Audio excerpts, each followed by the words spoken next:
जब लग गुरु मिले न साचा, तब लग गुरु करो 10 पांचा। क्या गुरु बदल सकते हैं? क्या गुरु बदलने से पाप लगता है? आध्यात्म के इस मैदान में आखिर सही गुरु कौन है? गीता जी में वर्णित तत्वदर्शी संत कौन है? इन सभी प्रश्नों के उत्तर जानने के लिए अवश्य सुनिए जगत गुरु तत्वदर्शी संत रामपाल जी महाराज के मंगल प्रवचन। उसने सोचा मैं अपनी माता से, वो इतना बड़ा विद्वान था, बड़ी बोलबाला था। उधर से उसकी माता जो थी शारदा देवी, वो अपने प्रारब्ध के कर्म से दुखी थी। प्रारब्ध का दुख होता है जो किस्मत में लिख दिया जाता है। उसके कारण उस दुख के निवारण के लिए, संकट निवारण के लिए उसके पुत्र ने भी सारी क्रिया कर ली, सर्वानंद जी ने।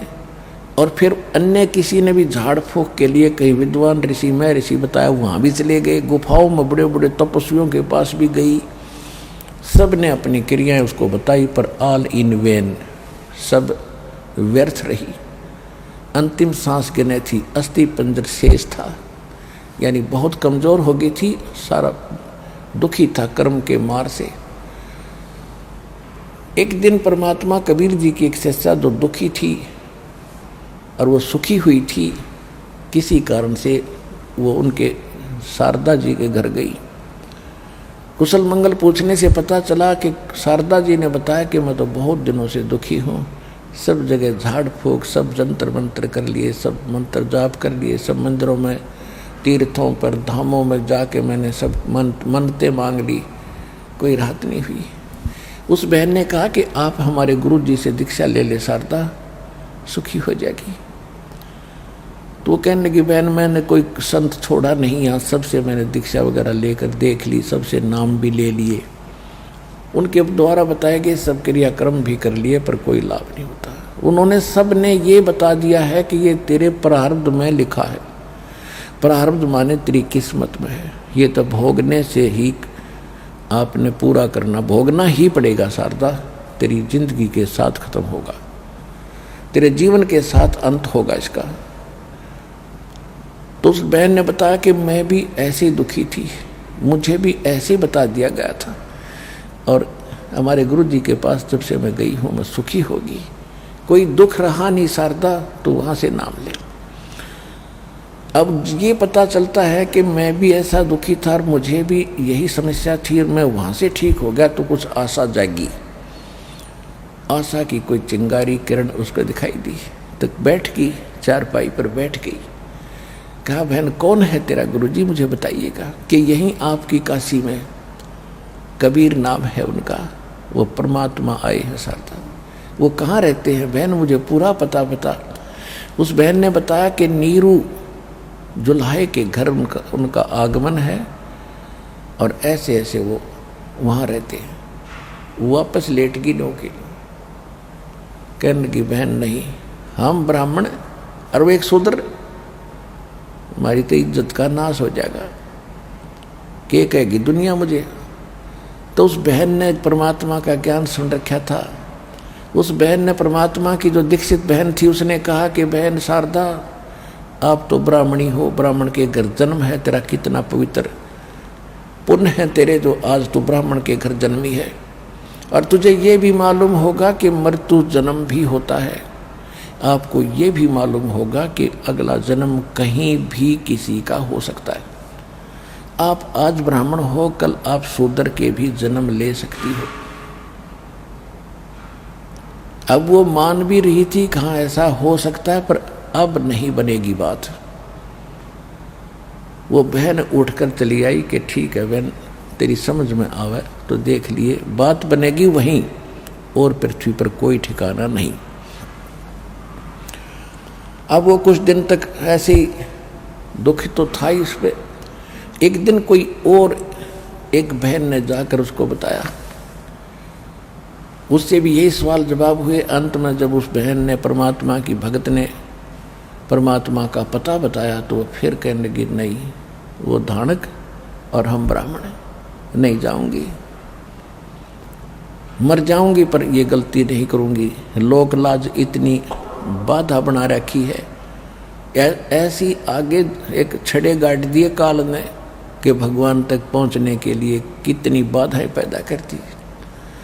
कुछ दिनों के बाद वो ब्राह्मण जिसकी 2 लड़के 2 लड़की और स्वयं सारा परिवार कहर से दुखी था, परमात्मा के चरणों में आ गया था। वो ब्राह्मण गया, शारदा का दूर का नाती था, किसी काम बस वहाँ पहुंचा। उसने कुशल मंगल पूछी तो देखा कि शारदा अब तो बहुत दुखी हो गई, आपका तो कितना अच्छा शरीर था, कितना अब तो वो पतली दुबली होगी। तो शारदा जी ने अपना सारा दुख बताया। तो उसने पूछा कि कहीं कोई इलाज ट्रीटमेंट कराना चाहिए था कि शारदा ने कहा मैंने सब जगह करा लिया, कोई संत नहीं छोड़ा, कोई वैद्य नहीं छोड़ा। तो उसने कहा कि शारदा मेरी बात मान ले, देख मैं कितना दुखी था और मेरी ऐसी हालत थी कि मुझे रिश्तेदार भी मुझसे नफरत कराया करते, और कई स्थानों पर शारदा और वो ब्राह्मण जो भगवान का शेष हो गया था, कई स्थानों पर इकट्ठे गए थे संकट निवारण के लिए। शारदा को यह पता था कि मैं तो अकेली दुखी हूँ, इसका सारा परिवार तंग था। तो उसने कहा कि हम बिल्कुल स्वस्थ हो गए। कि तुम बिल्कुल ठीक हो गए? शारदा ने पूछा। हाँ बिल्कुल स्वस्थ हो गए। आपकी बेटी बेटे भी सब ठीक है? बिल्कुल स्वस्थ हो गए। तो कहाँ कैसे क्या हुआ कि एक महापुरुष आए हैं, उनको स्वयं परमात्मा जानो, और उनसे हमने दीक्षा ली है। उसके बाद मेरा घर भी सुखी, मैं भी सुखी, मेरा परिवार भी सुखी, और मेरे ऊपर कितना कर्जा था वो भी आज सारा ठीक हो गया। तो शारदा, और उसने कहा कि शारदा तू नाम ले हमारे गुरु जी से, कति स्वस्थ हो जाएगी। तो शारदा ने सोचा ये तो पंडित है, तो अवश्य कोई उच्च जाति का ही गुरु इसने बनाया होगा। उसने सोची बता कौन है, मुझे अभी ले चल। कौन है आपके गुरुजी? उन्होंने फिर एड्रेस बताया, दुल्हाओं वाली कॉलोनी, कबीर भगवान, उल्टी लेट गई। अब तुझे शर्म नहीं आई, तुझे लज्जा नहीं आई? ब्राह्मण होकर एक धानक का जुल्हा का शेष बन गया। धिक्कार है तेरी, ऐसी लानत है तेरी जिंदगी को। तो वो भगत परमात्मा का कहने लगा लानत तो तेरी जिंदगी को है। सो शारदा षडंदागिरी पड़ी पड़ी बड़ी बैठी ब्राह्मणी, और कल न सूरी बनकर घूमेगी जब, तब क्या होगा तेरा? और मेरी क्या हालत थी, ब्राह्मणों ने मुझे क्या दे दिया, रोता फिरा करता, रिश्तेदार मुंह मोड़ गए थे, आज उस चुलाए ने मुझे मालो माल कर दिया। तेरी समझ में होता जी ना भाड़ में जा। अब वो टूट गई अंदर से, यस नहीं करया। पुण्यात्माओं, परमात्मा क्या कहते हैं, अध्यात्म मार्ग क्या कहता है? तन मन शीस ईस अपने पे, पहले में चोट चढ़ावे, जब कोई राम भगत गत पावे हो जी। भाई लोक लाज मर्याद जगत की, तरण जो तोड़े बगावे। कहते लोक लाज मर्याद जगत की, ऐसे एक लकड़ी के तिनके की तरह तोड़कर फेंक दे जब कोई। लोक लाज मर्याद जगत की, तरण ज्यों तोड़े बगावे। अष्ट सिद्धि की अटक न माने, आगे कदम बढ़ावे, जब कोई राम भगत गत पावे हो जी। परमात्मा कहते हैं लोक लाजना कीजियो, निर्भय हो रही हो, और यो मन संतों दीजियो, तो गोविंद पाइयो। कहते हैं स्वान रूप संसार है, कुछ कर सी नाही, और शीश महल को देख कर ये भौंक भौंक मर जाए। क्या बताते हैं कि जैसे आप भक्ति कर रहे हो, आप यहाँ प्रणाम करते हो, आपने अन्य जो पूजाएं करती थी सब छोड़ दी हैं, आप दहेज नहीं लेते हो, आप कोई और बकवास नाचा कूदी नहीं करते हो, तो आपको अन्य लोग बहुत बुरा कहेंगे। अब देखो आप तो कितने स्वच्छ हो गए, शराब आप पीते नहीं, बीड़ी तम्बाकू प्रयोग करते नहीं, चोरी करते नहीं, रिश्वत लेते नहीं, और किसी को सुखी करने की चेष्टा करते हो अपने सामर्थ्य अनुसार, दुखी तो करते ही नहीं। और फिर हमें बुरा बता रहे हैं जो लोग, आपको बुरा बता रहे हैं। इस दास को भी कितना बदनाम किया था प्रारंभ में, गुंडा है, गंदा है, ये है, वो तो ये छुड़वाता है, ये करवाता है, फलाना करवाता है, वहाँ पर मुंडे गिरते हैं, जा करके औरतें भी गिरती हैं। अरे भले आदमियों, परमात्मा के लिए तो शीश भी देना पड़ जाए तो अधरंग मार जाए इंसान को, अधरंग मार जाता किसी बहन बेटी भाई भगत को, और पड़ा पड़ा से टेढ़ा मुँह कर जाए। अब कहाँ गई वो चौधर, कहाँ गई वो बकवाद, कहाँ गई वो शान। मक्खी निकल रही है और बढ़ रही है, होठ भी बंद नहीं कर सकता। तो हम भगवान से परिचित करा के इस मिट्टी को मिट्टी बताते हैं, ये मिट्टी है, और इस मिट्टी को भगवान को समर्पित कर दे, या उसी की दी हुई है, उसी के लेखा लगा दो, भक्ति करो। तो कहते हैं लोक लाज ना कीजियो, निर्भय हो रही हो, और यो मन संतों दीजिए तक गोविंद पाइयो। कहते सुहान रूप संसार है, कुछ करसी नाही, और शीश मैल को देख के वो भौंक भौंक मर जाए। जैसे शीशे के सामने कुत्ता खड़ा हो जा, शीशे की जो बना रखी हो द्वार, अब उस शीशे के पर अपनी परछाई कुत्ता देख रहा है उसमें, और सामने वाले को गंदा व्यक्ति मानकर उसको भौंक रहा है, गालियां दे रहा है, उसके बाद भागता है ऐसे। कहती वो भौंक भौंक कर मर जाता है, सामने से भी उसको अपना ही स्वरूप दिखता है। यानी जो भक्तों में दोष देखता है वो कुत्ते जैसा इंसान है, और वो शीशे में अपना ही स्वरूप देख रहा है, दूसरों को जो स्वयं गंदा है वो भक्तों को भी उतना ही गंदा समझकर वो भौंक रहा है। तो परमात्मा कहते हैं भौंकने दो। इसका समाधान बताया परमात्मा ने, साकट और सवान को उल्ट जवाब नहीं दे। वो भौंकते कुत्ता तो उसको ज़्यादा नहीं छेड़े और घना भौंकेगा, बोल रहे नहीं, आगे चल पड़े। इसी प्रकार को साकट रूपी प्राणी है, तो ज़्यादा उसने वाद विवाद करे नहीं, चुप होकर सुन ले। परमात्मा उसने आप ठीक कर देगा, कुछ दिनों में अपने आप सेटिंग कर देगा।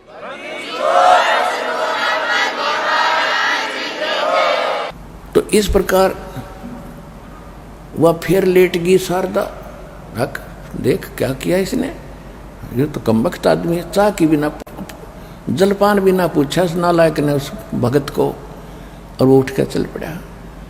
लेकिन वह टूट गई अंदर तय कि इस आदमी को मैं खूब जानती हूँ, इसकी क्या हालत थी, और अब ये बता रहा मैं बिल्कुल सुखी हो गया। तो उसके बारे में उसने अपने निकटतम और नातियों से भी पूछा, तो पता चला उसको कि सचमुच वो तो आज इतना सुखी है शायद अपनी रिश्तेदारियों में कोई नहीं होगा। अब शारदा ने सोची अब क्या करूं, अब कैसे बात बने। अब क्या हुआ, परमात्मा कहते हैं 100 छिद्र मैं करूं अपने धन के काज।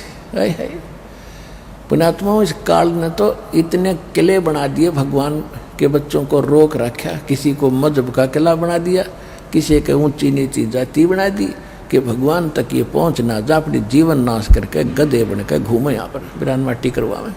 लेकिन समर्थ भी समर्थ है, उसने तो अपने बच्चे दिखाई देते हैं, चाहे ब्राह्मण है, कोई बाल किसी जाति से है, चाहे शूद्र है, चाहे मुसलमान है, चाहे सिख या ईसाई, उसके अपने बच्चे हैं। ये तो हमने अपने नारे डिवीज़न बना रखे हैं, उसके घर में यू डिवीज़न ये नहीं है, ये बंटवारे नहीं हैं।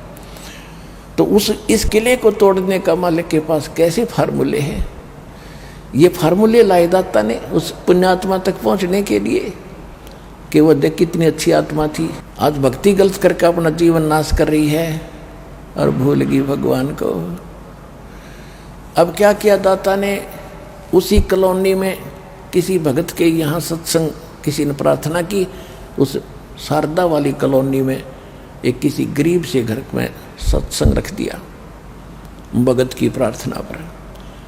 अब जिसके घर सत्संग था वो सब कॉलोनी में जाके आसपास प्रार्थना करके आती है। भगवान का आदेश है बेटी बच्चों सबको बता के आना कि हमारे घर सत्संग होगा, ना आएंगे वो स्वयं दोषी होंगे, भगवान के दरबार में फिर उनका लेखा होगा।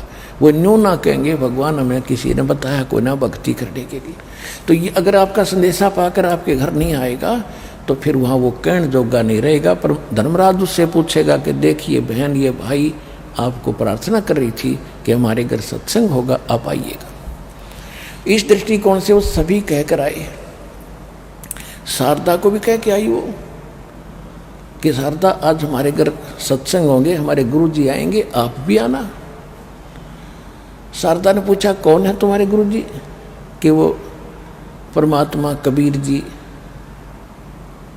और शारदा ने पूछा कौन से कबीर जी? कि वो जुल्हा, कि क्या वो जुल्हा कबीर? हाँ जी जुल्हा कबीर। हमारे लिए तो परमात्मा है, आपके लिए जुलाहा होगा, आप जरूर आना। अब शारदा ने सोचा भाई अब बात कैसे करूँ, ये तो कति पड़ोस में आ गए। तो उसने अपने आप संकल्प एक ऐसी स्कीम बनाई, योजना कि मेरा भेद भी ना खुले कि मैं वहाँ गई थी और परीक्षा भी कर लूँ। तो उसने क्या किया, मुंह पे पल्ला डाल के, और परमात्मा बैठे थे, पहले ज्योति जलाते थे। एक ज्योति जलाते, जैसे हमने आपको बता रखी है खड़ी ज्योति, अमर ज्योत बोलते हैं, देसी घी की, गाय के घी की या भैंस के घी की। वही तो लैंप का काम करता था, वही हवन का काम भी करती थी। उसमें ये लाइट वगैरह नहीं थी, बिजली नहीं थी। वो जला रखी, भगवान सत्संग के लिए बिछा रखा छोटा सा आसन, उस पर विराजमान थे कबीर जी, और संगत आकर बैठ रही थी, एक तरफ भक्त एक तरफ भाई बहनें। अब सभी आ रहे थे और भगवान को प्रणाम करके अब अपना स्थान ग्रहण कर रहे थे। अब वो शारदा भी आई, कई बहनों के झुंड में मिलकर, और ऊपर तो अंधेरे में किसी को पता नहीं कौन की तार, आप अपनी बैठने की चिंता हुआ सत्संग स्थल पर आते ही प्रणाम करके बैठ रहे थे। जब शारदा पहुंची मालिक के पास, मुंह पर पर्दा किए किए, और परमात्मा ने कहा कि हे सर्वानंद की माँ, आज दानक के पास कैसे आ गई, तेरी बेइज्जती हो जाएगी। और सिर पे हाथ रख दिया, एक हाथ सिर पे रखे हुए थे और एक वचन कह रहे थे भगवान। सिर पे हाथ रखते ही उसका जैसे टनों वजन, हजारों टन वजन शरीर से हट गया और एकदम हल्का फुल्का शरीर हो गया। और फिर मुंह पर पर्दा, और कोई पड़ोसन नहीं पहचान रही थी, और उन्होंने उसका नाम बता दिया। सर्वानंद की माँ शारदा कैसे आगे पंडितानी एक दानक के पास, तेरी इज्जत का नाश हो जाएगा, क्या कहेंगे तुझे ब्राह्मण लोग। वो हटा के पर्दा, और क्योंकि आशीर्वाद से सुख हो ही गया था, परीक्षा वाले लेने गई थी मूर्ख, चरणों में गिर गई, बुरी तरह फूट फूट कर रोए, और यूं कह के भगवान मैं बड़ी पापड़ हूँ, बड़ी नीच हूँ। क्योंकि भगवान के सामने संत के पास मन खत्म हो जाता है, और मन है यू काल का एजेंट, ये ही बकवाद घटता रहता है, जो नहीं करना चाहिए, ये हो जाएगा वो होगा, तो वहाँ मन नहीं रहता। ये तो काल है, भगवान से दूर भाग जाता है, बाहर रह जाता है सत्संग स्थल से, और वहाँ तो आत्मा जाती है निर्मल होके, अधीन बनी रहती है। लेकिन कुछ स्वभाव बिगड़ा हुआ होता, वो कुछ दिनों में ठीक हो जाता है। तो जाते ही चरणों में लेट गिरा, अपना सारा अपराध स्वीकार कर रही है। परमात्मा बोले कोई ना, बैठो, ये तो एक आपको ट्रेलर दिखाया हमने, और ऐसे कर्म तो और भी गढ़े आपके बिगड़े हुए हैं, उसके लिए भक्ति करनी पड़ेगी। मैं मंत्र बताऊंगा, ये तो अपने कोटे से सुख दिया थे।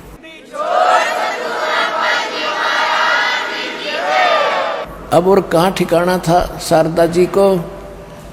होय होय, कहते पर्वत पर्वत में फिरा, कारण अपने राम, राम जैसे संत मिले, जिन सारे सब काम। वहीं बैठ गई और परमात्मा ने सृष्टि रचना सुनाई। ओए होए, 2-2.5 घंटे सत्संग करके सबके में अला दिया। विद्वान पुरुष की माँ थी और ब्राह्मण घर में जन्म था, तुरंत समझ गई। कहते बुद्धिमान को समझाने में देर नहीं लगती। तो पुण्यात्माओं, आज आपको परमात्मा ने पहले बुद्धिमान बनाया, सबको एजुकेटेड किया अपने बच्चों को, अरे 2 मिनट में समझ गए।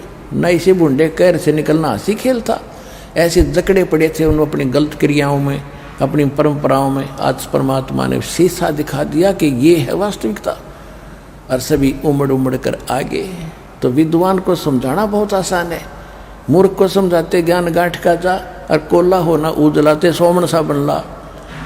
तो पहले तो हम कोयले थे, भगवान ने सोमन सा बन ला के देख लिया, हमारा ज्ञान समझ में नहीं आया, समाधान से भगवान कुछ दिन मान लिया। और जब तक ज्ञान संपूर्ण हुआ नहीं, हृदय नहीं छदावे, या देखा देखी भक्ति का वह रंग नहीं ठहरा। आपको दास ज्ञान पहले दे रहा है और समाधान साथ दे रहा है, तो ज्ञान समाधान तो होगा ही होगा। अगर ज्ञान कमजोर है तो आपको कोई भ्रमित कर देगा भगवान का, से आप दूर हो जाओगे, मालिक का हाथ उठ जाएगा, फिर आप काम नहीं करेगा वो भक्ति, आप भगवान से कोसों दूर हो जाओगे। तो इसलिए ज्ञान मालिक ने आधार बनाया है, और पूरे संसार में ये ज्ञान होगा और ज्ञान होगा तभी हम एक ठिकाने टेकेंगे। उस समय फिर हमारी ये स्थिति हो जाएगी कि बंदी छोड़ दयाल जी तुम तक हमारी दौड़, और जैसे काग जहाज का अब सूझ जाए और न ठोर। इस ज्ञान से और इस भक्ति से और इस सुखों से आपको ऐसा समय, ऐसी स्थिति आ जाएगी आपके मन की कि सतलोक आश्रम बरवाला, जिला हिसार, हरियाणा के अतिरिक्त आपने कोई स्थान दिखाई नहीं देगा कि आपका सुख हो जाए।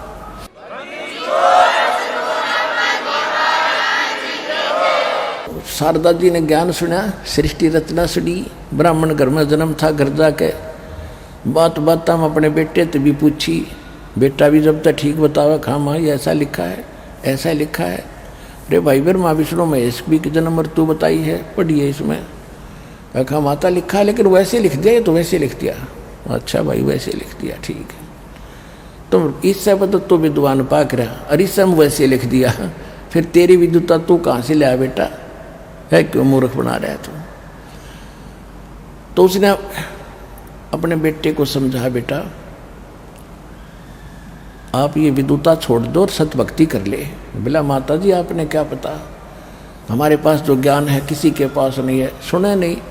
एक दिन उसने सोचा कि अपनी माता से मैं अपना नाम बदलवा लूं, क्योंकि मैंने आसपास के सभी विद्वान ब्राह्मणों को शास्त्रार्थ में पराजित कर दिया, इसलिए मैं अपना नाम सर्वाजीत रखाना चाहता हूँ कि मेरे नाम से सबको परिचित हो जाए। ये सर्वाजीत है, यानी सब पर विजयी हो चुका है विद्वानों पर। माँ से कहा कि माँ मेरा नाम बदल दो। माँ ने पूछा क्या बदल दूं, कि मेरा नाम सर्वाजीत रख दो। माँ ने कहा कि बेटा सर्वानंद कौन सा बेटा बुरा नाम है, ये बहुत अच्छा नाम है। कि नहीं सर्वाजीत रखो, मैंने सब विद्वानों को अपने ज्ञान में, शास्त्रार्थ में, अध्यात्म मार्ग में पराजित कर दिया है, इसलिए मैं चाहता हूँ कि मेरे नाम से सबको पता लग जाए कि ये कौन व्यक्ति है, मुझे अपनी आइडेंटिफाई करने की जरूरत ना पड़े, आइडेंटिटी बताने की आवश्यकता ना पड़े। उसकी माँ ने कहा कि बेटा यदि तू सब विद्वानों को पराजित कर चुका है तो एक विद्वान को और पराजित कर दे, फिर अपने बेटे का नाम मैं सर्वाजीत रख दूंगी, और अन्यथा नहीं रखूंगी। तो उसने सर्वानंद ने कहा कि बताओ माता जी कौन है वो विद्वान। कि भाई परमात्मा कबीर जी, और मैं उनकी शिष्या हो चुकी हूँ। पहले तो उसका माथा ठनका कि माँ आपने बहुत गलत किया, लोग क्या कहेंगे मेरे को, मैं इतना विद्वान ब्राह्मण और आप एक धानक दुल्हाई से दीक्षा ले आई। उसकी माँ बोली बेटा और ज़्यादा मत ना कहिए उस परमात्मा के बारे में, तने ज्ञान नहीं, तू बालक है, पर मैं जो कह रही हूँ अगर तने सर्वाजीत नाम दरवाना है, रखवाना है, तो उस विद्वान को पराजित कर दे, फिर मैं बेटे का नाम सर्वाजीत रख दूंगी, मेरी यह शर्त है। सर्वानंद ने सोचा वो अनपढ़ आदमी 2 मिनट में उसने हरा कर अभी आ जाता हूँ। अच्छा माता जी, अभी गया अभी आया। अब वो साथ में अपना सारा रखता ही था, ताम जाम बैल के ऊपर, उसमें सारे पुराण वेद सब रखता था, धर के साज बाजर चल पड़ा। उसकी माँ बोली बेटा और सुने एक बात, लिखवा के लाना, मैं वो नहीं मानूंगी, लिखवा के लाना, कहते तू आके कह दे मैं आ रहा आया। अब वो जाकर गया, वहाँ पहुँचा जुलाहों की कॉलोनी में, और कोई ब्राह्मण आ जा, आज से 600 वर्ष पहले कितनी छुआछात थी, और वो भी वो ब्राह्मण जिसका बोलबाला हो और जिसके पास वेद ग्रंथ तिलक पिलक लगा कर पूरी वेशभूषा बना रखी उसने, मूंड मांड मुड़ा कर इतनी मोटी चोटी रखवा कर, इस प्रकार की वेशभूषा का आदमी जुलाहों की कॉलोनी में प्रवेश हो गया। विद बैल के साथ सारे सदग्रंथ लिए।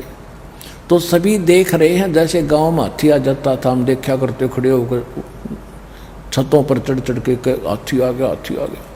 तो ऐसे सभी जुलाहे देख रहे थे अपनी झोंपड़ियों से निकल कर। आगे एक चौक के ऊपर जुलाहों का कुआं था, बनी में स्टार्ट में थोड़ी सी अंदर, गांव से थोड़ा सा बाहर कॉलोनी के चौक सा पड़ता था, और उसमें से परमात्मा की मुंह बोली बेटी कमाली, जो शेख की एक मुसलमान पीर की लड़की थी, मृत्यु होने के बाद कब्र में दबा दी गई थी, और सिकंदर लोधी कबीर जी की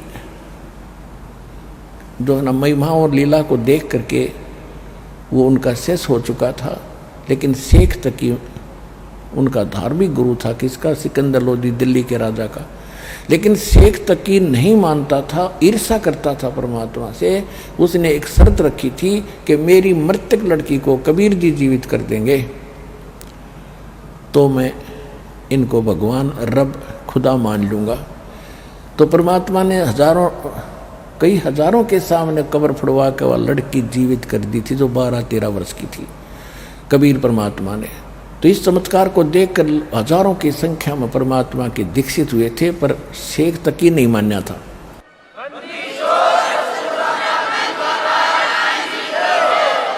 इसके विषय में परमेश्वर ने कहा कि राज तजना सहज है, सहज तरिया का ने, और मान बढ़ाई ईर्षा दुर्लभ तजना ये है। राज भी तज सकते हैं, अपनी पत्नी का मोह भी छोड़कर जंगल में जा सकते हैं, लेकिन मान बढ़ाई और ईर्षा दुर्लभ तजना ये, और ये तजे बिना भगवान नहीं मिल सकता। मान बढ़ाई और ईर्षा जब तक अंदर से नहीं खत्म होगी भगवान निकट नहीं आएगा। तो वो विद्वान थी, उस शेख तकी में वह लड़की जीवित कर दी। परमात्मा ने कहा, सब ने कहा कि कमाल कर दिया, कमाल कर दिया, भगवान आपने कमाल कर दिया।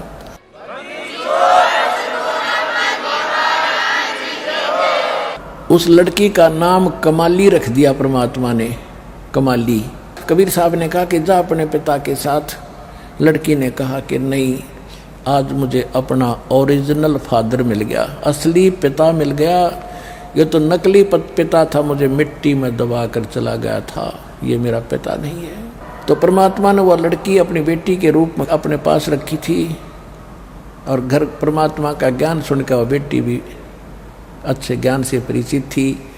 वो उस कुएं पर पानी भर रही थी, पानी निकाल रही थी अपने मटके भरने के लिए। उधर से सर्वानंद जी जा रहे थे बैल पर, परमात्मा बैल पर सारे शास्त्र रख के, और परमात्मा कबीर जी को पराजित करने के लिए, हराने के लिए। उधर से मालिक ने ऐसी दया बख्शी कि उसको इतनी गजब की प्यास लगी। दोपहर का समय, गर्मियों का मौसम, जून का महीना, जेठ का महीना। सर्वानंद जी को इतनी प्यास लगी कि 2 मिनट जल नहीं मिला तो प्राण निकल जाएंगे, ऐसी अंदर से परमात्मा की लीला थी। उसने कहा कि हे बेटी पानी पिला, मेरे प्राण निकलने वाले हैं। लड़की ने पानी मटके में डालना बंद कर बाल्टी से उसको ऐसे पानी पिला दिया। जब पानी उसने पी लिया, जब उसने पानी पी लिया, जान बच गई सर्वानंद की। फिर यूं देखता है कोई मुझे देख तो नहीं रहा, मैंने जुलाहों का पानी पी लिया। चारों तरफ देखा उसने, क्या देखा? सभी जुलाहे देख रहे अपने द्वारों पर खड़े होकर के, अपने द्वार पे। उसने सोचा इज्जत का नाश हो गया भाई, दणकों का पानी पी लिया। तो लड़की पर डांट मारता है कि लड़की ये कौन सी जाति का कुआं है? कमाली हंसी कि हे विपर, आपकी बुद्धि पर पत्थर पड़ गए हैं। जुलाहों की कॉलोनी में ब्राह्मणों का कुआं नहीं होता, अंडरस्टूड है। कुआं भी जुलाहों का ही है। अब खिसियानी बिल्ली खंभा नोच रही थी, उसको धमका रहा था कि तूने पहले क्यों नहीं बताया, तूने पहले क्यों नहीं बताया। कमाली कहने लगी, विपर जी आपने, अब पेट भर गया तेरा, जान बच गई, बकवाद भागी तेरे को। ना पहले पूछ लेता मैं कि नट्टू थी, पूछ लो किसका कुआं बता दूं, जुलाई का कुआं है। जब तक तेरी जान जाने वाली थी तने पूछने की कोशिश भी ना की, आवश्यकता भी ना समझी। अब पेट भर गया, जान बच गई, बकवाद जाति की, फिर भागी।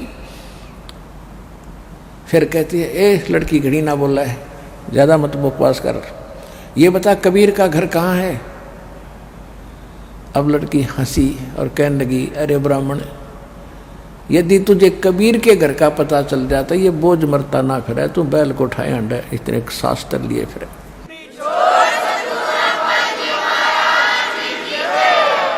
तुझे कबीर के घर का पता को नहीं। कबीर का घर शिखर में सतलोक है, और जहाँ सलहली गैल और पाँव न टेके पपील के, तू पंडित लाज रहा बैल।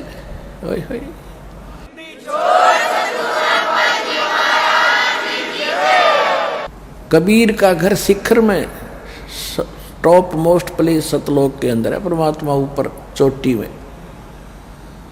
और जहाँ जाने के लिए बहुत रेप्टेली यानी स्लोप है, वहाँ ऐसी रास्ता है। उस पर जाने के लिए परमात्मा का अलग से साधन है, इन तुम्हारे ग्रंथों में नहीं है। वो जिस साधन से वहाँ उस कबीर के पास जाया जा सकता है। तो वो कहता है लड़की ज़्यादा मत बात बना, तो ये बताए कॉलोनी में कहाँ रहता है वो कबीर। लड़की नेक आत्मा थी और गुरु की सस थी, उस परमात्मा के निकट रहती थी, सारे गुण थे उसमें। कहने लगे आओ पंडित जी मेरे साथ साथ आ जाओ, मैं उन्हीं की बेटी हूँ। अब पानी उठाकर लड़की मटका आगे आगे चल पड़ी, ब्राह्मण पीछे पीछे जा रहा है। अंदर जाके वो बाहर खड़ा हो गया। लड़की अंदर गई, कहा पिताजी एक ब्राह्मण आया है, सर्वानंद नाम बताता है। उसने कहा कि कह दे सर्वानंद आया है, आपसे कुछ चर्चा करनी है ज्ञान पर, आपसे बहुत से ग्रंथ लिए हुए है, आपसे शास्त्रार्थ करने के लिए कह रहा है। परमात्मा ने कहा बेटी बुला लो, ब्राह्मण को लाओ अंदर बुला के आदर के साथ। तो उसने कहा कि आ जाओ ब्राह्मण, पिताजी बुला रहे हैं आपको। अब ब्राह्मण ने क्या किया, सर्वानंद एक लोटा ले रहा था, लोटा पीतल का, और कहा कि लड़की ये लोटा भर मेरा पानी का। अब वो लाई लोटा, बड़ा लोटा लाकर उसका भर दिया लोटा पानी का, और कहा कि ऐसे कर इस मेरे वाले लोटे को पकड़ के ले जा और कबीर को दे दे, जो इसका उत्तर दे वो मुझे बताना। अब उसने इतना लोटा लबालब भर रखा था कि उसमें एक टोपा भी पानी डाल दे तो बाहर आवे। तो लड़की धीरे धीरे लेकर गई, कही पिताजी सर्वानंद जी ने ये लोटा दिया है और कहा इसका उत्तर दो कबीर जी दे, वो वापस मुझे बताना। परमात्मा के पास एक मोटी सुई थी, वह सुई लोहे की उठाकर उस लोटे में डाल दी और कहा बेटी ये उत्तर दे दिया, उसको दे दे जाकर ब्राह्मण को। जब वो लड़की वहाँ लेकर गई लोटे को, ब्राह्मण ने पूछा क्या उत्तर दिया, कि जी ये मुझे मालूम नहीं उत्तर क्या दिया, इसमें एक सुई डाल दी पिताजी ने, कहा था कि यही उसका उत्तर है। तो वो अंदर आया और कहा कि कबीर जी आपने ये क्या उत्तर दिया। परमात्मा ने कहा कि सर्वानंद जी आपका प्रश्न क्या था। मेरा प्रश्न ये है, सर्वानंद जी कहता है कि मैंने अपनी माता जी से अपना नाम सर्वाजीत रखवाना था, इसलिए उसने मुझे कहा है कि आप कबीर जी को ज्ञान में पराजित कर दो तो मैं तेरा नाम सर्वाजीत रखूंगी, अन्यथा नहीं। तो मैं आपको ये बताना चाहता हूँ कि मैं ज्ञान से, सभी सद्ग्रंथों के ज्ञान से इतना परिपूर्ण हूँ, आपके द्वारा की गई चर्चा मेरे अंदर कोई असर नहीं करेगी। जिस तरह ये लोटा भरा था पानी का, इसमें और जल कोई डालेगा तो बाहर ही जाएगा। मैं इतना परिपूर्ण हूँ ज्ञान से, तेरा क्या उत्तर है बता। परमात्मा ने कहा कि मेरा ऐसा ज्ञान है जैसे मैंने सुई डाल दी तेरे लोटे में या इसकी तली में जाकर बैठ की तेरा पानी बाहर निकल गया। मेरा ज्ञान तेरी छाती पर बैठ जाएगा और तेरे अज्ञान को बाहर फेंक देगा, मेरा वो ज्ञान है।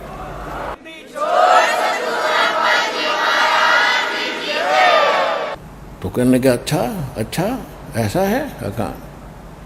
अब ये सुन के कि कोई विद्वान आया है, कबीर जी के साथ खसने वाले कोई ना कोई आ ही जाते थे, लेकिन ये कुदरती बात है, घर का जोगी जोगड़ा हर बार का जोगी शद।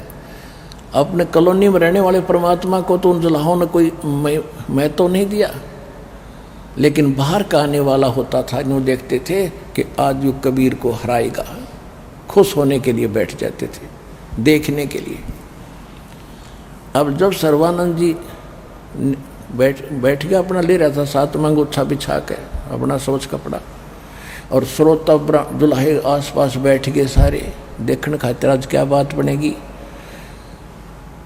तो सर्वानंद जी ने कहा कि प्रश्न करो, कबीर जी से कहा प्रश्न करो।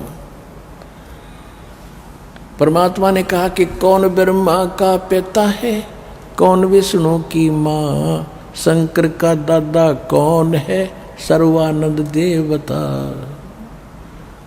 अब लगा फिर करन इसका कोई माता पिता नहीं, अजरो अमर है, सर्वेश्वर है, महेश्वर है, फलान है, धगड़ है। परमात्मा बोले आपके पास देवी पुराण है, सब शास्त्र मेरे पास। उसके तीसरे स्कंद में विष्णु भगवान स्वयं स्वीकार करता है, अपनी माता को कहता है कि तुम शुद्ध स्वरूपा हो, ये सारा संसार तुम इसे उद्भासित है। मैं ब्रह्मा और शंकर हम आपकी कृपा से विद्यमान है। हमारा तो आविर्भाव माने जन्म, त्रोभाव माने मृत्यु होता है, हम अन्यत्र नहीं है। और शंकर भगवान खुद कहता है कि जब ब्रह्मा आपसे जन्म ले उत्पन्न हुआ है माता, तो तमोगुण शंकर क्या आपकी संतान नहीं हुआ? उसने निकाला, उठा के लाया ग्रंथ, देवी पुराण खोला संस्कृत भाषा में, बाकी अनपढ़ सारे थे ही। कहने गए झूठा, झूठा, इसमें कहीं नहीं लिखा, देखो। सामने को पढ़ने वाला था, देखो ये झूठ बोलता है, कहीं नहीं लिखा। तो सभी ने ताड़ी पीट दी, दुल्हों ने, अनपढ़ों ने। परमात्मा बोले भाई ठीक है, आप जीत गए, मैं हार गया, यही चाहिए आपने कहा। बस परमात्मा ने पता था कि जान बूझ साची तजय और करे झूठ तेने, और ताकि संगत है प्रभु सोपन में भी ना दे।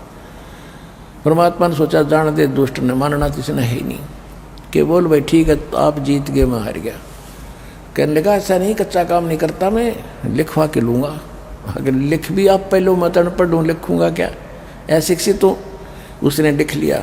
शास्त्रार्थ में कबीर जी हार गए, सर्वानंद जीत गए, और मालिक का अंगूठा लगवा लिया। ठीक है, अपनी माँ के पास आकर कहा कि माता जी 10 मिनट का काम था, हार गए। वो तो जाते ही बात भी ना करी, जब पहले कह दिया मैं तो हार गया भाई, आप जीत गए, एक के प्रश्न में। माता जी बोली बेटा फिर पढ़ के सुना। लिखवा के लाया? कहाँ लिखवा के लाया हूँ, पढ़ के क्या सुनाया तो क्या पाया? शास्त्रार्थ में सर्वानंद हार गया, कबीर जी जीत गए। उसकी माँ उसके मुंह की तरफ देख कर, विद्वान तू तो हार का रहा बेटा। कहने लगे माता मैं कई दिन से ना रात दिन शास्त्रार्थ पर था, मुझे नींद के गलती से लिखा गया, ध्यान नहीं रहा, फिर लिखवा के लेता हूँ। फिर गया परमात्मा से बताया कि ऐसे ऐसे मेरे से गलत लिखा गया, दोबारा लिखना पड़ेगा। मेरी माँ नहीं मानती, उसने फिर लिख, भाई लिख ले, फिर लिख ले, ध्यान से लिख लेना भी क्या कहते। उन्होंने फिर लिख लिया। ऐसे ही कबीर जी हार गए, सर्वानंद जीत गया। परमात्मा का अंगूठा लगवा लिया, एक आधे का और लगवा लिया साथ में, गवाह का ले आया। अब घर आके अपनी माँ से कहा कि ले माँ आपके मैं ठीक लिखवा के ले आऊँ। बेटा सुना, पढ़ा तो फिर विपरीत पाया, कबीर जी जीत गए, सर्वानंद हार गया। उसकी माँ बोली रे तेरा दिमाग खराब हो गया क्या, और फिर क्या मैं जीत गया, तू खुद हारा हुआ है, झूठ बोलता है। अगर नहीं माता जी गलती रहेगी, फिर लिखवा के लाऊँ। अब फिर लिखवा ले, तीसरी बार फिर लिखवा लिया। अब वो सोचता है कि वहाँ मैं 6 बार देखता हूँ ठीक लिखा है, यहाँ तक के बिजली गिरा इसके। अब के वो गली अपने दरवाजे में, गेट में प्रवेश होता और उस पर ध्यान रख रहा है कि देखता हूँ ये कैसे चेंज होता है। कहता माता जी पढ़ कर सुनाऊँ? कहाँ सुना बेटा, आ गया, लिखवा लिया। अब वो पढ़ने लगा। शास्त्रार्थ में जहाँ कबीर जी लिखा था वहाँ सर्वानंद हार गया और कबीर जी जीत गए उसकी आंखों के सामने।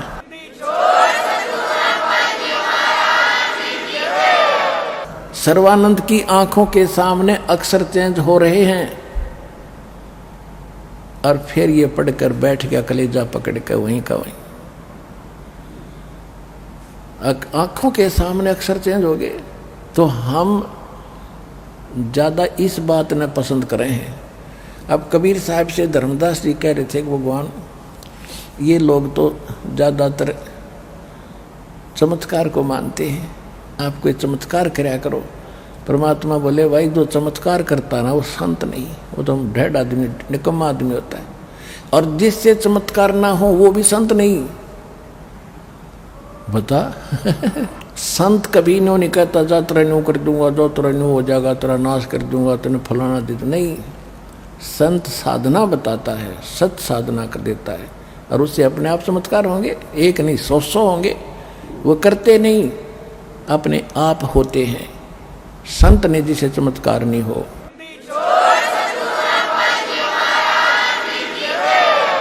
तो उसकी माँ बोली, रे विद्वान बेटा, मैंने तो तेरे को जन्म देकर मैं अपने आप को जो है ना धिक्कार मानती हूँ अपने जन्म को। ऐसा नालायक बेटा मेरा पैदा हो गया। माँ की बात नहीं मानता तू, आज बाकी सारी मान्या करता था। जब ने बोला माँ अब मान दूंगा, अब मान लूंगा, क्यों सारी अकल ठिकाना आ गई।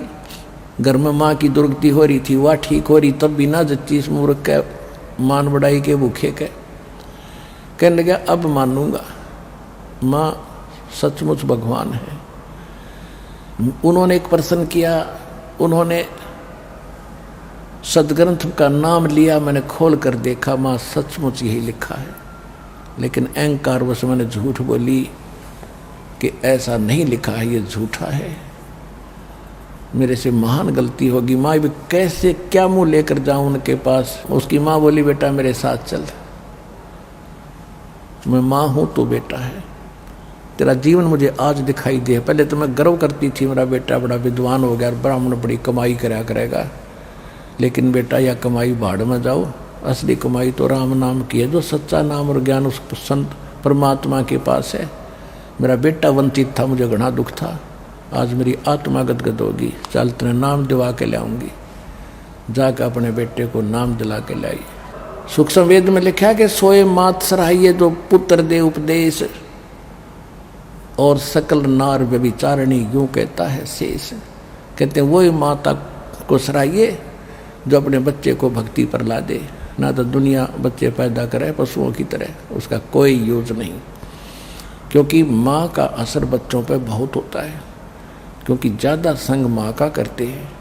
इसलिए माता जैसी भक्तनी माँ होगी तो बच्चों पर भक्ति का असर गिरेगा, कुदरती होता है।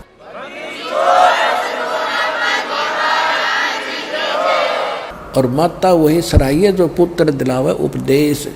माँ की वही सराहनीय माता है जो अपने बच्चों को, अपनी संतान को दीक्षा दिलवा दे, नाम सच्चे गुरु ते दिला दे। अब उसके बाद सर्वानंद की कोई नहीं माने, सारे ब्राह्मण उससे नफरत करने लगे। तू जात तक डाल दिया है, तो कितना जोगा नहीं छोड़ रहा, तेरे ऊपर जादू जंतर कर दिया उस दुल्हे ने, और वो तो ऐसे ही करता है, जो उसके पास चला जाता है उसको अपना बना लेता है। अपना तो बनाता ही बनाता है, लेकिन वो ऐसे सुख देता है, वो रतन देता है जो तुम्हें खोजने से नहीं मिलता। लेकिन जादू जंतर नहीं, वो प्यार और सच्चे ज्ञान से अपना बनाता है। और यहीं पर यही हमारे लिए दास को बदनाम कर रखा था। हरियाणा वाले इन नकली संतों ने जनता को भ्रमित कर दिया।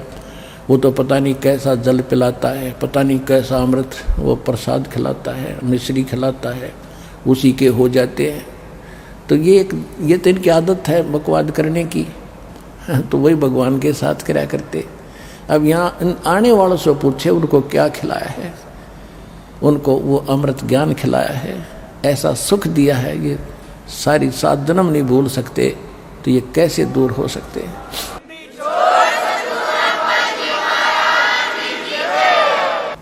तो इस प्रकार परमात्मा ने उस शारदा को और शारदा के परिवार को सुखी किया, और सर्वानंद ने त्याग दी सब बकवाद के। सचमुच में तो जीवन नाश कर रहा था। ये फोकट की महिमा बनी हुई थी, ये 2 दिन की विदुता थी।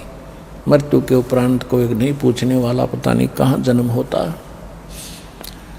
तो इस प्रकार परमात्मा जब आते हैं तो ऐसे अपने भक्तों को, अपने बच्चों को अपना ज्ञान कराते हैं, अच्छी आत्माओं को मिलते हैं। तो परमात्मा ने कहा कि संसार के अंदर यदि आप जीने अच्छी तरह जीना भी चाहते हो तो मेरे गाइडलाइन के अनुसार आप चलो, जो मैं बताता हूँ ऐसे अपने आप को ढालो, और फिर देखना उस मालिक की मौज कैसी होगी। साईं इतना दीजियो जा मैं कुटुंब समावे, हम भी भूखे न रहें, अतिथि न भूखो जावे। इस प्रकार परमात्मा ज्ञान सुनाया करते थे। हिंदू और मुसलमान जितने भी धर्म गुरु थे परमात्मा के ज्ञान के सामने नतमस्तक हो गए थे। अब समाधान इतना सुख देते थे, दुनिया गुण गाती थी, ब्राह्मण रोकते भी थे, तुम कहाँ जा रहे हो दुल्हे के पास ब्राह्मण होकर के। बहुत से ब्राह्मण दुखी भी उनके शिष्य हो गए थे। ऐसे मुसलमान भी आते थे, उन्होंने वो नमाज आदि करना बंद कर दी थी, तो वो मुसलमान उन मुसलमान बच्चों को दुखी करते थे जो भगवान के शिष्य हो गए थे। तो उन्होंने सोचा कि ये न तो मारने से मर रहा है, कबीर साहब को बहुत बुरी तरह यातनाएं दी थी, एक झेरे कुएं में डाल दिया। 150-200 फुट गहरा कुआं था, उसमें जल नहीं था, उसके अंदर डाल के ऊपर से छड़े कंकर मिट्टी गोबर गारा ठोक दिया ऊपर तक। और शेख तकी और साथ में अन्य मुसलमान बड़े खुश हुए थे कि हमने ख़त्म कर दी इसकी लीला।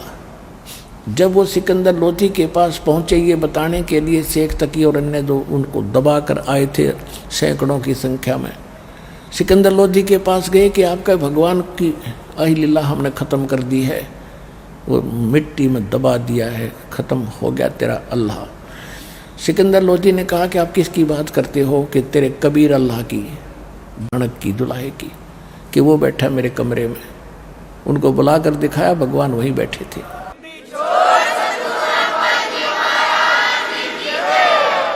फिर उनको एक उबलते हुए सरसों के तेल के कढ़ाई में डाल दिया भगवान को, परमात्मा जले नहीं।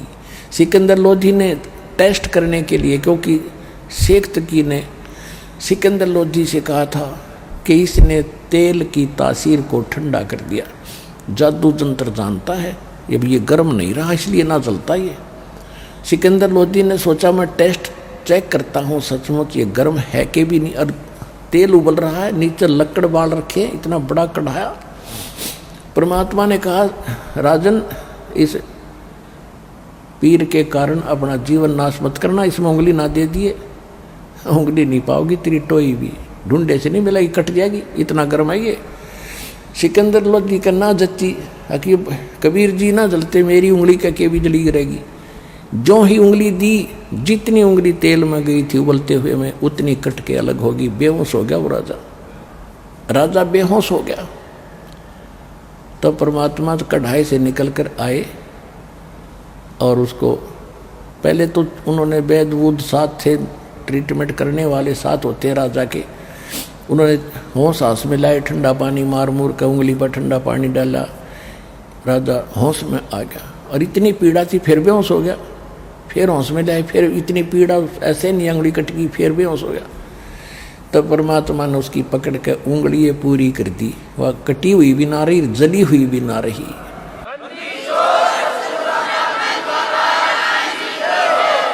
अब तब सिकंदर लोधी खड़ा हुआ, होय होय होय, सीने से लगाया सबके सामने भगवान को, और उसमें उपस्थित हजारों की संख्या में जो देख रहे थे भगवान को कि नहीं मरा नहीं जला, हजारों की संख्या में दीक्षित हुए, नाम लिया, जय जयकार करी कबीर भगवान की।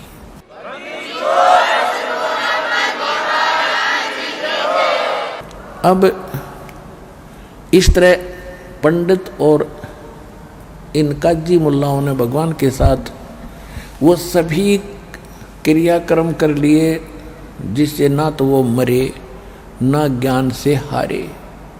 तब उन्होंने एक स्कीम बनाई कि इसके नाम से झूठी चिट्ठियां डाल दो ऋषि में, जितने भी मंडलेश्वर साधु संत डेरियां वाले उनको, और ये खाना खिला नहीं पाएगा, 3 दिन का भंडारा लिख दो, और साथ में लिख दो कि प्रत्येक भोजन के बाद एक मोहर देगा सोने की, 10 ग्राम सोना, और एक दोहर, एक कंबल बहुत सुंदर, पहले इसकी खद्दर की होती थी दोहर, यानी सबसे अच्छा, और बहुत सेठ लोग ही उस दोहर का प्रयोग करते थे। ऐसा था वो खेस टाइप हो, यानी खेस समझो डबल खेस,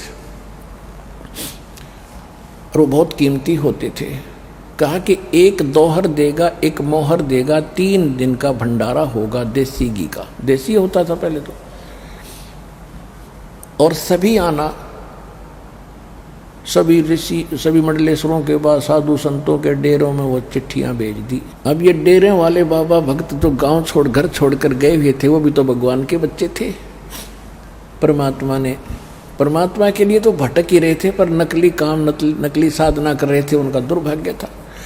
अब उनके अंदर यही उन डेरों के जो मुखिया होते थे संत, उन्होंने तो वो जितने बच्चे 150 उनके पास घर त्याग कर चले गए थे, तो उनकी व्यवस्था करना भी उन्हीं की जिम्मेदारी थी। इसलिए उसने सोचा कि सबको ले चलो।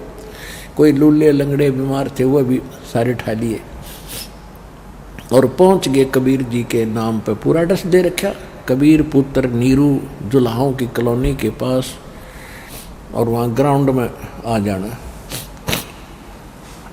तो 18 लाख साधु संत पूरी धरती के पृथ्वी के अपने शिष्यों समेत, और काशी वाले तो न्यारे रह गए जो वहाँ के लोग थे आसपास के। 18 लाख तो बाहर के आए हुए थे और पहुँच गए वहाँ पर। रविदास जी ने पूछा भी कहाँ से आए हो साधु संतों, क्या फंक्शन है यहाँ पर? तो उन्होंने बताया कि काशी वालों तुम कौन सी दुनिया में रहते हो, तुम्हें मालूम नहीं, हम इतनी दूर से आ गए हैं। यहाँ बहुत बड़ा भंडारा है, कोई कबीर नाम का सेठ है और वो 3 दिन का भंडारा करेगा। रविदास जी और कबीर जी ज़्यादातर इकट्ठे ही रहते थे। रविदास जी ने पूछा भी तुम्हारे पास कोई पत्र है? कहा देखो ये पत्र है। उन्होंने पढ़ कर सुनाया। रविदास जी तो अनपढ़ थे। रविदास जी गए थे फ्रेश होने, सुबह सुबह उन्हें कितके फ्रेश होते, उन्हें सोचा आज बिगड़ गई बात सारी। भाई कबीर जी को बताऊं जा करके, आज तो नाश कर दिया इन्होंने, कितने जोगे नहीं छोड़े। परमात्मा अपनी झोंपड़ी में विराजमान थे। वहाँ जाकर रविदास जी ने कहा कि महाराज आज तो जुल्म कर दिया, ऐसे ऐसे आपके नाम से, और एक चिट्ठी लिख रखी है कि 3 दिन भंडारा होगा, एक दोहर एक मोहर, प्रत्येक भोजन के बाद सुबह दोपहर शाम से कितनी बार खाओ, जो भी रोटी खाएगा उसको ये मिलेगा, और सब मिठाई होगी। और जहाँ तक नज़र जाती है वहाँ तक साधु संत और जनता दिखाई देती है। परमात्मा बोले बैठ जाओ रविदास जी, बैठ जाओ, चिंता ना करो, हम जिसके आश्रय बैठे हैं आप इज्जत रखेगा, और नहीं तो रात आज दिन पूरा कर लेता हूँ, रात में मैं अपने सब परिवार को लेकर, मुँह बोला परिवार था भगवान का, ना कोई माता पिता थे, ना उनके पत्नी थी, ना उनके बच्चे थे, लेकिन नीरू नीमा कमल के फूल से ले गए थे उठा करके। वो माता पिता के रूप में मुँह बोले माता पिता, एक लड़का एक लड़की ऐसे मुर्दे जीवित करे थे। वो बच्चे मालिक के साथ परिवार के रूप में रहे थे। तो इसलिए मालिक ने एक परिवार भी पालन करके हमें एक ट्रेनिंग दी थी कि आप जी मेरी तरह रहो, इतना विश्वास करो भगवान पर, दान धर्म भक्ति करते रहो, और फिर जो तुम्हारे ऊपर कोई आवेगी समस्या तो मैं कैसे साथ दूंगा, ऐसे दूंगा। अब क्या हुआ, रविदास जी ने सारी कहानी बताई। भगवान ने कहा कि बैठ जाओ, कुंडी ले लगा, रात का दिन एक दिन काटना है, सुबह निकल जाऊँ, रात को मैं आप निकल जाऊंगा यहाँ से। अब उधर से क्या हुआ, परमात्मा पहुंचे सतलोक में, एक रूप में वहाँ बैठे हैं, माला हाथ में लेकर, और पहुंच गए सतलोक में। वहाँ से संदेशा कर दिया कि तैयार करो, इतने व्यक्तियों का भोजन तैयार करो सतलोक में। कहते बिना गिनती के बैल, आत्माओं को मालिक ने बैल बनाया, उनके ऊपर फिर बोरे रखे, उन बोरों में पके पकाए भोजन। उसमें एक बंजारा होता था, बंजारे होते थे जो बैलों पर सामान रख के ट्रांसपोर्ट करा करते थे। कहीं से खांड भर लाते, दूसरी जगह से बाजरा ले आते, ऐसे वो अपना ट्रांसपोर्ट करते थे। बिजनेसमैन थे, उनको बंजारा कहते थे। बिजनेसमैन यानी व्यापारी लोग ऐसे करते थे। आइए अब हम उन श्रद्धालुओं के अनुभव जानते हैं जो जगत गुरु तत्वदर्शी संत रामपाल जी महाराज जी से दीक्षा प्राप्त कर चुके हैं तथा उनके द्वारा बताए गए भक्ति मार्ग पर चल रहे हैं। नमस्कार सर। नमस्कार सर। सर क्या नाम है आपका? हमारा अशोक कुमार यादव नाम है, लखनऊ से, यूपी से हैं सर। सर, संत रामपाल जी महाराज से नाम दीक्षा लेने से पहले आप क्या भक्ति साधना करते थे? संत रामपाल जी महाराज की नामदान उपदेश लेने से पहले हम हनुमान जी की भक्ति करते थे, माता जी की पूजा करते थे, नवरात्र व्रत रखते थे, ऐसे ही कई पूजाएं करते थे। सर, संत रामपाल जी महाराज से नाम दीक्षा लेने से पहले आप नवरात्र करते थे, माता की पूजा करते थे। इन सब भक्ति साधना करते हुए आपको क्या लाभ प्राप्त हुए? इनसे कोई लाभ हमको प्राप्त नहीं हुए, बल्कि हानि हुई। भक्ति करते हुए भी प्रेत बाधा हमारी वाइफ को लग गया और हम बहुत परेशान रहते थे, हर जगह दिखाई इधर उधर, लेकिन कोई लाभ नहीं मिलता था। सर, नवरात्र आदि करने से तथा हनुमान जी की भक्ति करने से आपको कोई लाभ प्राप्त नहीं हुआ, तो फिर संत रामपाल जी महाराज के बारे में आपको जानकारी कहाँ से मिली? संत रामपाल जी महाराज की जानकारी हमको हमारे साले साहब फरीदाबाद में रहते थे, तो उनके द्वारा मालूम हुई। और बीच में हम भक्ति करते करते बाबा जय गुरुदेव में जुड़ गए थे। बाबा जय गुरुदेव के वहाँ भूत प्रेत हटाने के लिए मालूम हुआ कि वहाँ पर जो है सही हो जाता है, तो उनकी भी भक्ति करना शुरू कर दिए।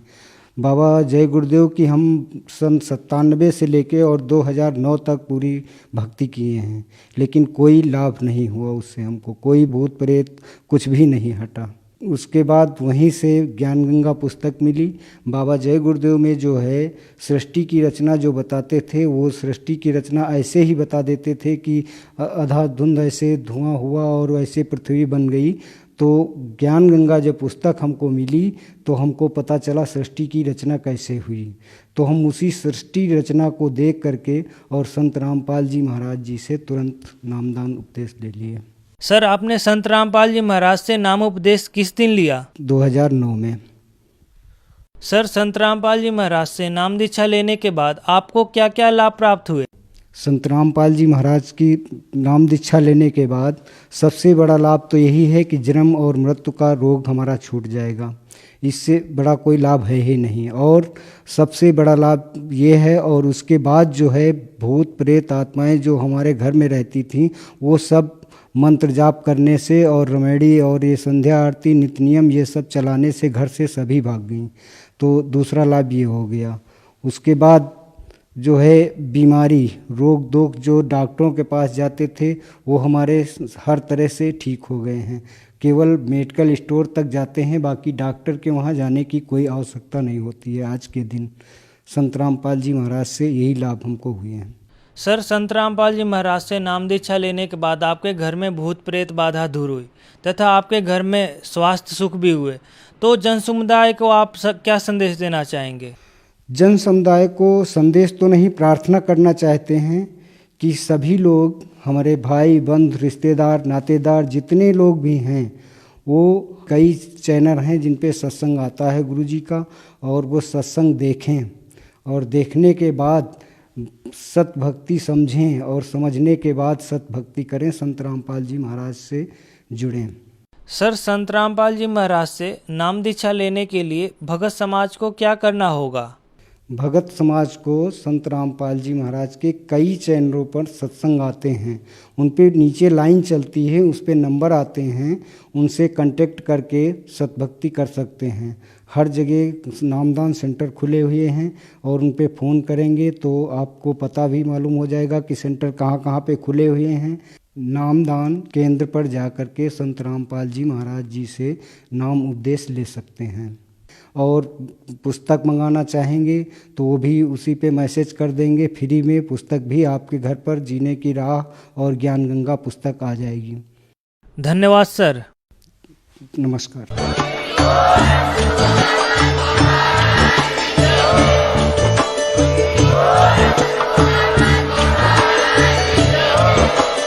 आप सुन रहे थे जगत गुरु तत्वदर्शी संत रामपाल जी महाराज जी के मंगल प्रवचन। अधिक जानकारी के लिए विजिट कीजिए हमारी वेबसाइट www.jagatgururampalji.org। संत रामपाल जी महाराज जी के शुभ आशीर्वाद से पूरे विश्व भर में 500 से भी ज्यादा नाम दीक्षा केंद्र हैं, जिन पर संत रामपाल जी महाराज जी द्वारा ऑनलाइन निशुल्क नाम दीक्षा दी जा रही है। अपने नजदीकी नाम दीक्षा केंद्र का पता करने के लिए संपर्क करें 8222880541।